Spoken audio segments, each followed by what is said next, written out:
friends, welcome to our YouTube channel Utopia. এইটো মোৰ বিয়াৰ দিনাখনৰ সন্ধিয়াৰ সময়খিনিৰ ভিডিঅ'। আপোনালোকৰ মাজত যি সকলে মোৰ ভিডিঅ'বোৰ সদায় চাই তেওঁলোকে গম পাব মোৰ জোৰোণ আৰু বিয়াৰ প্ৰথম পাৰ্টটোৰ ভিডিঅ' অলৰেডি দিয়া হৈ আছে আৰু যি সকলে মোৰ ভিডিঅ' প্ৰথমবাৰৰ বাবে চাই আছে তেওঁলোকৰ বাবে ডেসক্ৰিপচনত মই লিংক দুটা দি দিম আপোনালোকে চাব পাৰিব। এই ভিডিঅ'টিত আপোনালোকে সন্ধিয়া কইনা ঘৰত কি ধৰণৰ নিয়ম কৰা হয় আৰু দৰা অহাৰ পিছত বিয়াখন কেনে ধৰণৰ নিয়মৰ দ্বাৰা সম্পন্ন কৰা হয় এই আটাইবোৰ আপোনালোকে দেখিবলৈ পাব। তেনেহলে আহক ভিডিঅ'টো আৰম্ভ কৰোঁ। সন্ধিয়া কইনা ৰেডি হৈ থকা সময়তে আনফালে ৰভাত বিয়াত অহা আলহী অতিথিবোৰে হাই ফূৰ্তি কৰি নাচি বাগি আছিল। দেখ তেৰা क्या रंग कर दिया है खुशबू का झोंका तेरे संग कर दिया है देख तेरा क्या रंग कर दिया है खुशबू का झोंका तेरे संग कर दिया है देख तेरा क्या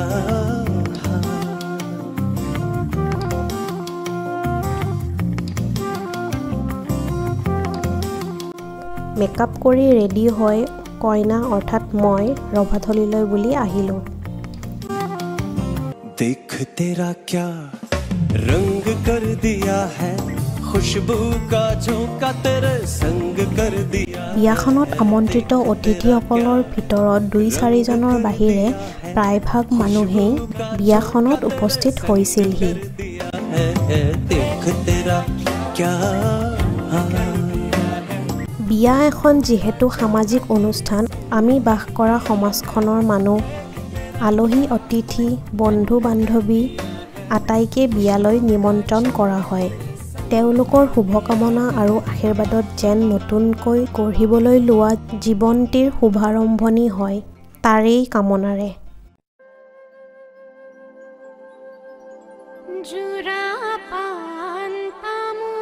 বিয়াখনত ৰাতিপুৱাৰে পৰা যি ধৰণৰ নীতি নিয়মবোৰ চলি থাকে তাৰ মাজত ইমানখিনি আলহী অতিথিক নিজেই গৈ মাত এষাৰ দিয়াটো কিছু অসুবিধা হয়।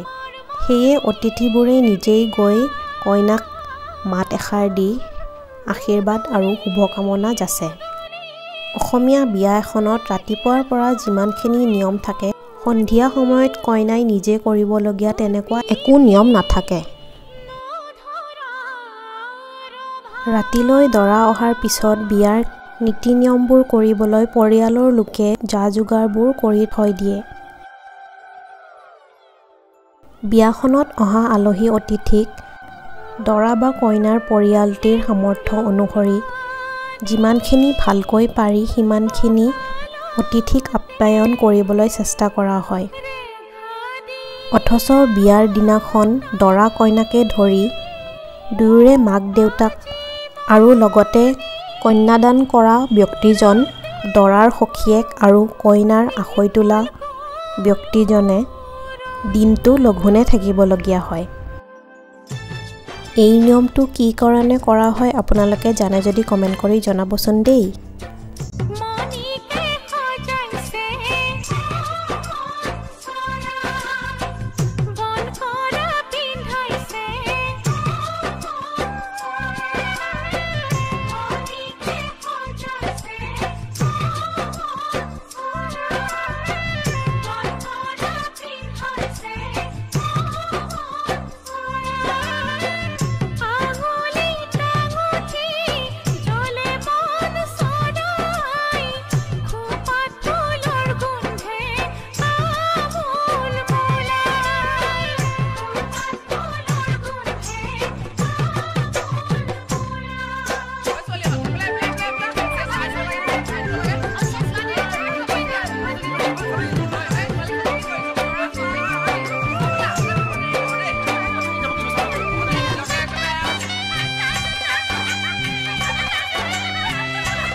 পৰিয়ালৰ মানুহৰ লগতে বিয়াখনলৈ অহা প্ৰত্যেকজন অতিথিৰ লগতে ফটো এখনকৈ তুলি চিৰদিনলৈ স্মৃতি সাঁচি ৰাখিবলৈ বুলি যত্ন কৰিছোঁ।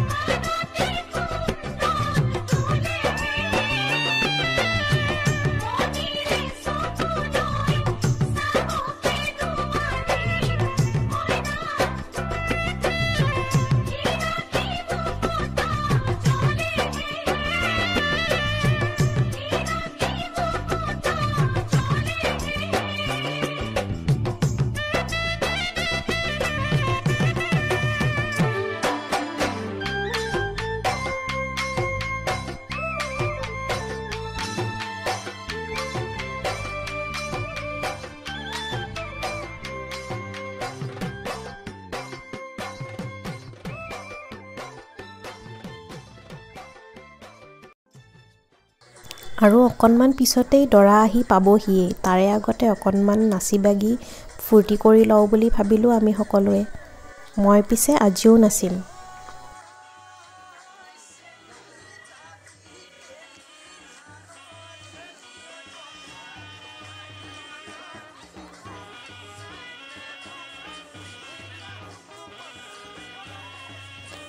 ধুনীয়া বিহু গানত সকলোৱে ধুনীয়াকৈ বিহু নাচি আছোঁ যদিও গানবোৰহে দিবলৈকে পৰা নাই কপিৰাইটৰ ভয়ত।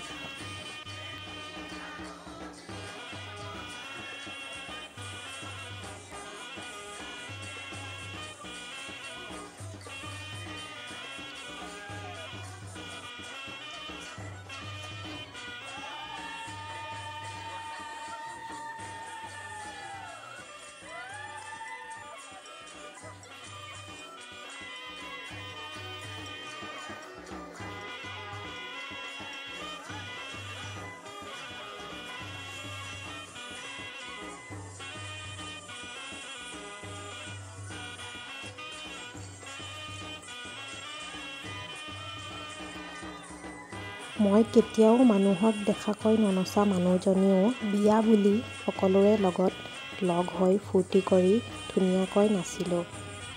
আৰু নাচি সঁচাকৈয়ে ভাল লাগিল। এই দিনটো যে সদায় কাৰণে এক ধুনীয়া স্মৃতি হৈ ৰ'ল মোৰ মনত।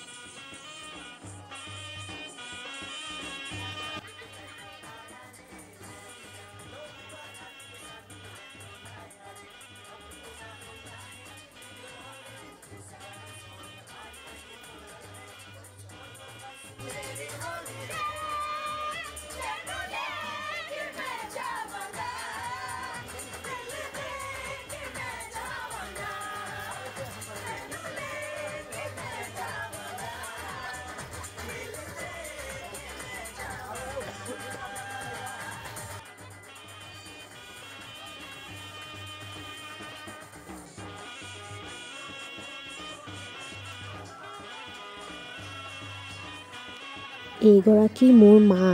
ছোৱালীৰ বিয়া বুলি মাও ফূৰ্তি কৰি এপাক নাচিলে।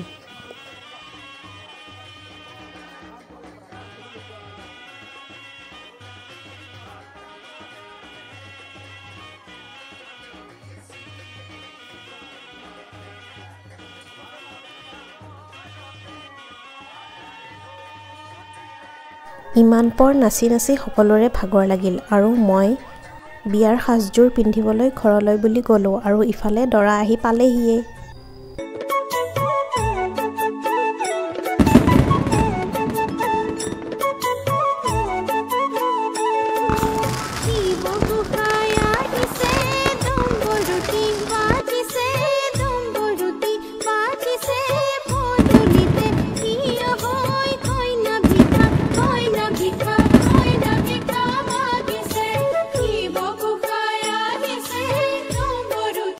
এয়া মোৰ দৰাজন আহি পালেহি। আপোনালোকে ভিডিঅ'টি স্কিপ নকৰাকৈ চাই থাকক।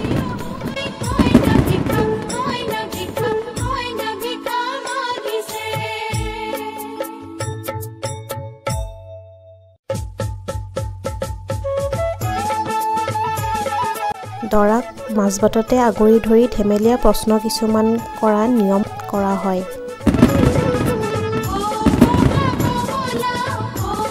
মাকে এতিয়া প্ৰশ্ন কৰি আছে।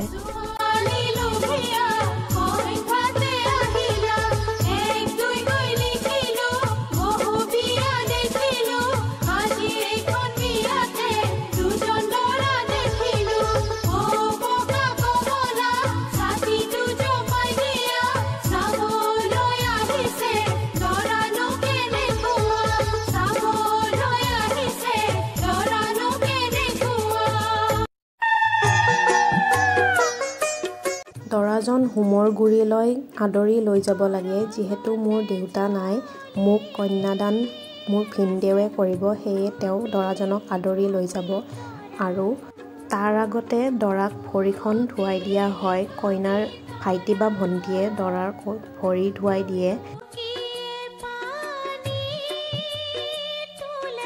আৰু মোৰ খুৰাৰ ছোৱালী মোৰ ভণ্টিয়ে দৰাৰ ভৰি ধুৱাই দিলে।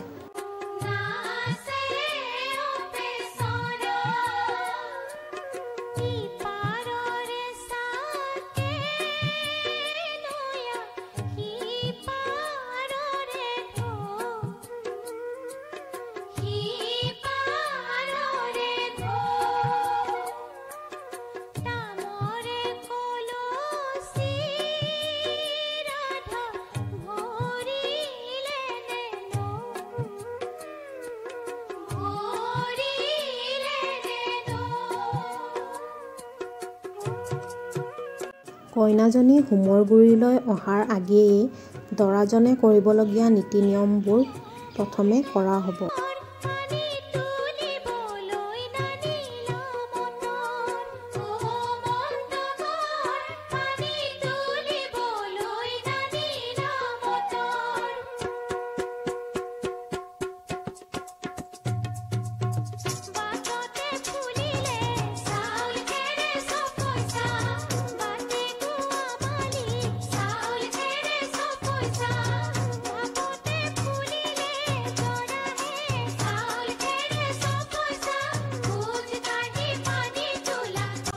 এফালে বৰযাত্ৰীক কইনা ঘৰীয়াই শুশ্ৰূষা কৰাত লাগিল আৰু আনফালে দৰায়ে হোমৰ গুৰিত বহি নীতি নিয়মবোৰ কৰাত ব্যস্ত হ'ল।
কইনা ঘৰৰ পৰা দৰাক কাঁহ পিতলৰ কেইপদমান বাচন বৰ্তন দান কৰা হয়।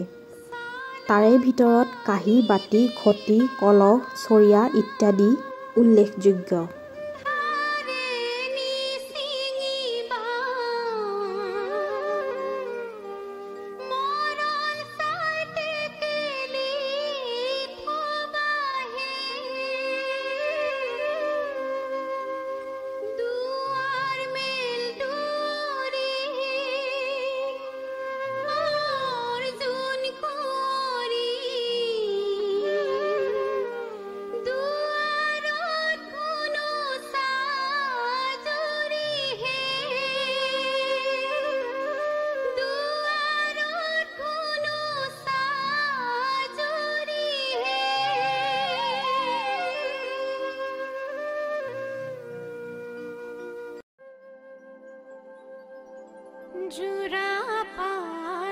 আৰু লগতে বৰণৰ 5খন কাপোৰ দিয়া হয়, য'ত ধুতি, ৰুমাল, গামোচা, গেঞ্জি আৰু চেলেং চাদৰ এনেদৰে মিলাই দিয়া হয়।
কইনাজনীক দৰাই নেদেখাকৈ আৰ কাপোৰ দি হোমৰ গুৰিলৈ লৈ অহা হয় আৰু ইয়াৰ পিছতে বিয়াৰ নিয়ম নীতিবোৰ আৰম্ভ হ'ব।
খুৰাৰ ল'ৰাই মোৰ বিয়াত আখৈ তুলিছে যিহেতু ময়েই ঘৰখনৰ সৰু ছোৱালী আৰু নিয়ম অনুসৰি কইনাৰ ভায়েকে এই কৰ্মটো কৰিব লাগে।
বিবাহখন সম্পন্ন হোৱাৰ পিছত পুনৰ ঘৰলৈ বুলি আদৰি নি দৰা কইনাক আৰু কিছুমান নিয়ম কৰাৰ লগতে খেল ধেমালিও কিছুমান কৰা হয়।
বিয়াৰ আটাইবোৰ নীতি নিয়ম সম্পন্ন হোৱাৰ পিছত হোমৰ গুৰিত সেৱা জনাই গোটেই দিনটো ব্ৰতত থকা দৰা কইনা জোৰাই মাহ প্ৰসাদ খাই ব্ৰত ভংগ কৰে আৰু তাৰ পিছত কইনা দৰা আৰু দৰাৰ সখীয়েকক জলপান খাবলৈ দিয়া হয়।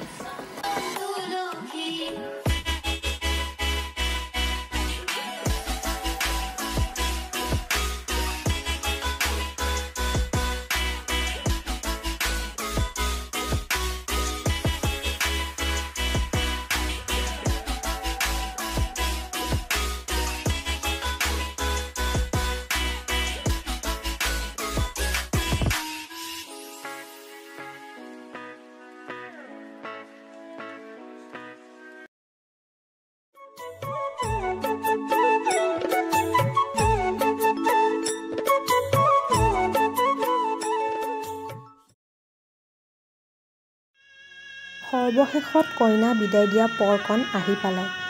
অলপ আগলৈ উলহ-মালহেৰে ভৰি থকা ঘৰখন এতিয়া নিৰ্জন পৰি যাব। বিয়াখন সুকলমে সম্পন্ন হোৱাত সহায় কৰা আটাইবোৰ লোককে মই কৃতজ্ঞতা জনাইছোঁ। আমাৰ লগতে সকলোৰে জীৱনবোৰ যেন হাঁহি ফূৰ্তি আৰু সুখ সমৃদ্ধিৰে ভৰি পৰক তাৰে কামনা কৰিছোঁ। মাৰ ঘৰখন এৰি অহা আজি এবছৰ হ'ল যদিও দৃশ্যটি চাই আজিও মোৰ মনটো সেমেকি উঠে। আপোনালোকৰো বাৰু তেনেকুৱাই হয়নে? আমাৰ ভিডিঅ'টি চাই বাৰু আপোনালোকে কেনেকুৱা পালে কমেণ্ট কৰি জনাবচোন। যদিহে ভাল পাইছে তেনেহ'লে লাইক, শ্বেয়াৰ আৰু চেনেলটো ছাবস্ক্ৰাইব কৰি সদায় আমাক মৰম আৰু আশীৰ্বাদ দি যাব বুলি আশা কৰিলোঁ।